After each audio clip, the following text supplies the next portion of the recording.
अगर हमारा निशान है चरपाई छाप, अगर हम सब जनता अपना बेटा मानकर, अपना भाई मानकर सेवा कर देगा तो हम सेवक मानकर तो हम लोग का बहुत से बहुत उत्साह करेंगे।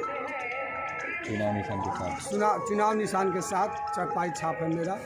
अगर हमारा निशान है चरपाई छाप, अगर हम सब जनता अपना बेटा मानकर, अपना भाई मानकर सेवा कर देगा तो हम सेवक मानकर तो हम लोग का बहुत से बहुत उत्साह करेंगे। चुनाव निशान के साथ चुनाव निशान के साथ चरपाई छाप है मेरा। मेरा नाम मोतीलाल पाल है। मोतीलाल जी, चुनाव की तैयारियां किस तरह से? चुनाव की तैयारियाँ तो हम बहुत जोर शोर से कर रहे हैं, बहुत जोर शोर से में लगे हुए हैं। अब जनता हमें प्रतिनिधि मानकर अगर हमको बैठा देगी तो हम विकास का काम तो लाएंगे ही लाएंगे। हम बहुत गरीब घर का परिवार है, हम गरीब से जुटे हुए हैं, ठोकरें खाए हुए हैं, मजदूरी किए हुए हैं। अगर इस चीज़ पर हम बैठ जाएंगे तो सारे मजदूरों को हम सोचेंगे तो कुछ न कुछ बहुत से लाभ दें। मोती जी, दरअसल देखा जाए तो जो खुदरा है काफ़ी बैकवर्ड क्षेत्र लगता है हमको। करीब 10 को ईवीएम बटन कौन दबाएगा, किसके लिए दबाएगा, किस लिए दबाएगा, ये देखने की बातें होंगी। दरअसल अगर हम ईवीएम की बात करते हैं तो ऐसे में देखा जाए तो इस तरह से ही क्या जनता 10 को ईवीएम बटन किसके लिए दबाएगी, जनता ईवीएम बटन जब दबाएगी तो क्या सोच के दबाएगी, और जब ईवीएम बटन का जब दबेगा किस निशान पर दबेगा, किसके लिए दबेगा और कितनी बार दबेगा, ये हमें भी नहीं पता है ना आपको पता है, ये जनता को पता है और जनता ही जनार्दन होती है।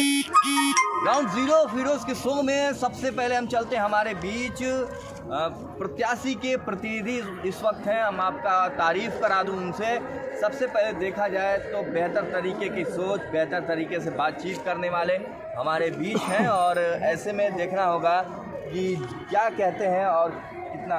सबसे पहले अमित जी, नमस्कार सर, हमको आपके चैनल को धन्यवाद। सबसे तो पहले अपने नगर पंचायत खुदरा की ओर से आपको धन्यवाद देता हूँ। अमित जी, क्या मुद्दा है चुनाव का? चुनाव का मुद्दा है सर विकास का। बहुत सालों से, बहुत दिनों से यहाँ विकास की मार्ग को एकदम रुका हुआ है। उसे हम लोगों को एक पटरी देना है, एक रास्ता देना है कि विकास हो। हमारा क्षेत्र कल छोटा था, आज मेरे नगर पंचायत का क्षेत्र बहुत बड़ा है और इसमें बहुत सारी समस्याएं हैं। इसको देखते हुए हम लोगों का मेन मुद्दा यही है कि मेरे गांव का, मेरे नगर का विकास हो। मुख्य उपदेश जैसे माना जाए कि जिस तरह से कई लोग चुनाव मैदान में हैं, जी जी, कई लोग की बात करते हैं तो ऐसे में कई लोग आते हैं, कई लोग चले जाते हैं। जी जी जी, कोरोना काल आया था जी।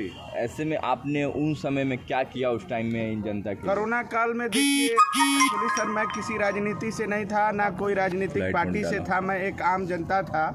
और मेरे साथ जितने लोग, मतलब मेरे काम करने वाले, मेरे साथ जितने लोग जुड़े हुए थे, उनको मैं, जो भी गरीब तबके के थे जिन्हें खाने का दिक्कत था, जिसे मतलब कोई बीमारी होता था, उसमें हम लोग सहयोग करते सर। हम बड़ा चीज़ नहीं कहेंगे कि पूरे गांव को मैं किया, ऐसा कुछ नहीं किया था, क्योंकि मैं भी रोज़मर्रे की ज़िंदगी में उस समय था। मैं आज 2022 में, आज अक्टूबर में, आज 1-2 तारीख है, मैं लमसम आपको 6 महीने से मैं ये इस चुनाव प्रचार में अपने गांव का समस्या देख के यहाँ मैं उतरा हूँ सर। उस समय हम लोग जितने लोग, मेरे इर्द गिर्द, मतलब समझ लिए मेरा मोहल्ला हो गया, मेरे लोग हो गए, उनको मैं मदद करता था। ऐसे में यदि देखा जाए तो लोगों की मैदान में तो कई लोग हैं, लेकिन आपकी सोच क्या है समाज को लेकर? समाज को लेकर सोच है मुझे कि यहाँ विकास होना चाहिए। विकास की मार्ग, जैसे देखिए, इंसान को 3 चीज़ की एकदम आवश्यकता है: शिक्षा, खेल और आपको दवा। ये तीनों चीज़ की भी व्यवस्था हमारे गांव में नहीं था। मैं कई गरीब लोगों को अपने हाथों से खुद मदद किया। उसको अब मान लीजिए यहाँ दवा की है तो यहाँ से लोगों को डायरेक्ट सरकारी हॉस्पिटलों से रेफ़र लिख दिया जाता है कि बनारस जाए। बनारस जाने में 1.5 से 2 घंटे लगते हैं। उसमें अगर बीच में कोई किसी का मौत हो जाए, किसी का कुछ हो जाए, वैसा हम लोगों का कोई व्यवस्था नहीं था। यही सब चीज़ देख के मैं राजनीति करने का मूड बनाया और जनता के बीच आया। और हमारे यहाँ तो जल जमाव का, सड़क का बहुत सारी समस्या है, वो तो आप घूम के खुद देख सकते हैं सर। आपकी करीब आपके रेपर में देखा है 7 आपके मुद्दे हैं, वो कौन कौन से मुद्दे हैं जो कि जनता के बीच रहेंगे? वही देखिए, आम आदमी का निजी जैसे जीवन, देखिए आम आदमी का क्या है, सबसे बड़ा चीज़ क्या है, शिक्षा है, खेल है और आपको दवा है, हॉस्पिटलों की सुविधा। यही मेरा मेन मुद्दा है। और बाकी सार्वजनिक मुद्दाएं हैं, लाइट की व्यवस्था, सड़क की व्यवस्था, पार्क की व्यवस्था। ऐसा कोई भी जगह नहीं है कि आप इतना बड़ा क्षेत्र हो गया ना 15 वार्ड का, लेकिन ऐसा कोई क्षेत्र जगह नहीं है कि लोग अगर चाहें कि 10 मिनट जाके हम वॉकिंग कर लें, 10 मिनट वहाँ जाके अपना इंटरटेन कर लें, बच्चे 10 मिनट चाहे जाके वहाँ खेल ले। यही मेरा मुद्दा है सर कि इन सब चीज़ों पे मैं, अगर माँ की कृपा से मैं आता हूँ तो इन सब चीज़ों को मैं लाऊंगा और करूँगा। आगे क्या योजनाएं हैं, जैसे कि चुनाव यदि आप जीते तो? चुनाव अगर जीते तो सर हमारी यही योजनाएं हैं कि मैं कोशिश, एक दिन में तो कुछ नहीं बदला जा सकता है, लेकिन मैं कोशिश करूँगा ज़रूरतमंद लोगों को, गरीबों को राशन कार्ड, कॉलोनी, जो भी जिनको उसका अभाव है उसे मिलना चाहिए। ऐसा ना कि मैं निजी स्वार्थ में कोई मतलब अपने लोगों को करूं, ऐसा कुछ नहीं होगा सर। मैं जिसको ज़रूरत है उसको पहुंचना चाहिए। करीब यहाँ पर 15,000 के वोटर हैं। जी जी। और माना कि जब 15,000 वोटर हैं तो क्या लगता है कि हर साल जो मुखिया के चुनाव में पिछले 20 साल की अगर हम बात कर लेते हैं, मुखिया की बात कर लेते हैं, उस समय कितना विकास हुआ था कुदरा का? हमें तो ऐसा कुछ नहीं दिखता है सर। ऐसे भी आप भी देख सकते हैं, आप भी दौरा करिए, इसे देखिए, मुझे ऐसा नहीं लगता है कुछ नहीं हुआ है, कोई विकास नहीं हुआ है यहाँ। वो भी और विकास नहीं हुआ है, उसके ऊपर से कोई ध्यान नहीं है लोगों को। ये विकास होता तो जल जमाव की समस्या नहीं होती। आपको नदी है यहाँ चारों तरफ नहरें हैं, नदी हैं, जल जमाव की समस्या नहीं आती। अगर कहा जाए, आप मुझसे पूछिएगा तो मुझे विकास के लायक कोई चीज़ नहीं दिखता है। ऐसे में यदि यहाँ पे 4 घंटा या करीब आधा घंटा पानी हो जाए तो यहाँ पे पूरा का पूरा जलमग्न हो जाएगा, पूरा जलमग्न हो जाएगा, स्विमिंग पूल बन जाएगा, लोगों को यही। चलिए, तो ये बताइए कि जिस तरह से अगर देखा जाए अमित जी कि जलमग्न हो जाएगा, जब आप चुनाव जीतेंगे, जलमग्न से ये कुदरा वासियों को, नगर पंचायत वासियों को जी निजात दिलाऊंगा सर, इसका निजात मैं दिलाऊंगा। क्या आपने सोच रखा होगा? मैं सोच रखा हूँ, जैसे देखिए यहाँ कोई बड़ी चीज़ नहीं है इसको करना, बस इस पे अगर ध्यान दिया जाए तो हमारे चारों तरफ, जैसे दक्षिण में आप ले लीजिए, नदी है, जिस एरिया का जितना एरिया है उस एरिया का पानी उधर बांट दिया जाए तो प्रॉब्लम नहीं होगा। वो आप पश्चिम साइड में भी एक नहर है, उधर मैं कोशिश करूंगा कि उधर जाए, जिससे सिंचाई भी हो जाएगा कुछ थोड़ा बहुत।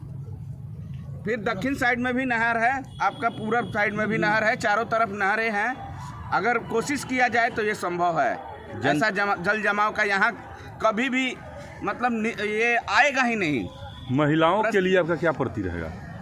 महिलाओं के लिए तो प्रति बच्चियों को पहले तो देखिए, हमारे नगर पंचायत से, कुदरा से 8 क्लास के बाद बच्चियों को जाना पड़ता है। पहला चीज़, बच्चियों को जाना पड़ता है सरकारी स्कूलों में, वहाँ सकरी महिला महाविद्यालय में, वहाँ जाना पड़ता है।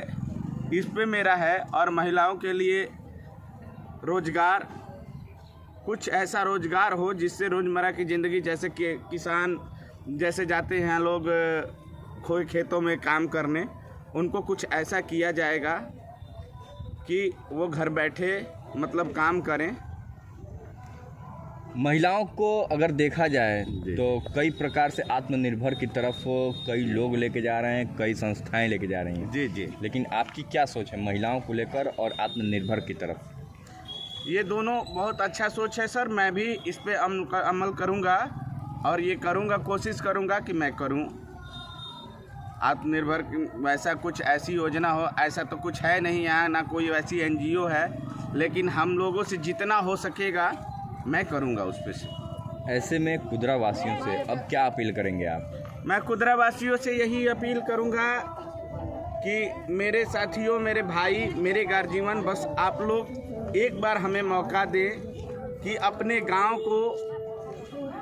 गांव को समझकर, मुझे ही नहीं, आप लोग खुद समझिए, सोचिए कि मेरा गांव किस स्तर पे जा रहा है और उसे हम लोग विकास की ओर ले जाएं, स्वच्छ बनाएं। मेरा यही अपील है। अपने चुनाव निशान के साथ एक अपील करिए कि इस चुनाव निशान पर प्रतिनिधि के तौर पे। मैं अमित कुमार सिंह, मैं चरपाई छाप मेरे एक बड़े भाई मोतीलाल जी को अपना बहुमूल्य वोट दें और विजयी बनाएं और इन्हें जनता का सेवा करने का मौका दें। चलिए।